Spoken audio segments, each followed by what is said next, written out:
Tanora zato mianadahy manerana ny toeram-piofanana momba ny famokarana na ny EFTA miisa enina eto amin'ny nosy no nivoaka tamin'ny fomba ofisialy tamin'ity volana Jona 2024 ity. Andiany voalohany izay misalotra ny mari-pahaizana brevet de technicien supérieur agricole na BTSA anoana ara-teknika sy fanampiana ireo tansa eny amin'ny tontolo ambanivohitra ho amin'ny fampitomboana ny vokatra ara-pamokarana ka tafiditra ao anatin'izany ny tohana ara-pambolena sy fiompiana ireto tanora vao nivoaka ireto.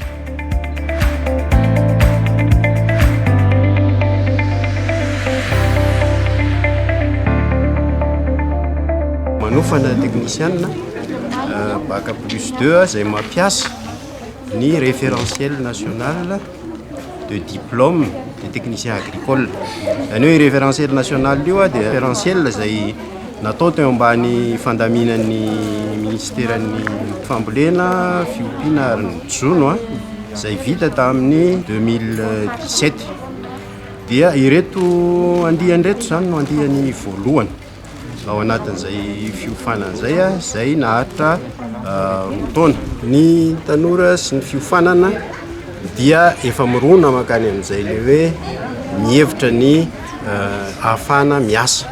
Io moa ny fiofanana tsy tonga dia tonga lafatra indray mandeha zany dia hoe vonona tanteraka satria misy ihany koa ny traikefa izay tsy maintsy alaina ka efa nomanina amin'izany izy ireo hoe mba pisehatra amin'ny tontolo ambanivohitra ary araka ny lazaiko teo dia mitodika makany amin'ny fanohanana mpamokatra. Mahaliana ny tanora malagasy ankehitriny ny misehatra asa eny amin'ny tontolo ambanivohitra ary liana amin'ny karazana fiofanana tahaka izao. Asana aminay zany dia anampy sy zaratra kefa ireo tiatsehatra ara-pambolena any amin'ny tontolo ambanivohitra. Ankehitriny dia tsara ho an'ny tanora ny misehatra any amin'ny ambanivohitra satria raha mivangongo eto Antananarivo sy eto amin'ny andrenivohitra daholo ny tanora rehetrarehetra dia lasa tsisy fandrosoana any amin'ny tontolo ambanivohitra kanefa ny antoko ny fandrosoana dia any amin'ny tontolo ambanivohitra satria izy ireo no manome sakafo hery.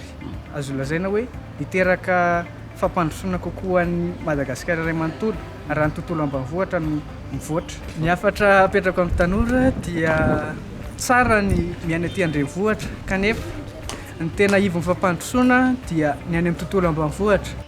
Ho an'ny toeram-piofanana ara-pamokarana EFTA Ambatobe manokana dia tanora misa 420 no navita fiofanana tamin'ity taona ity.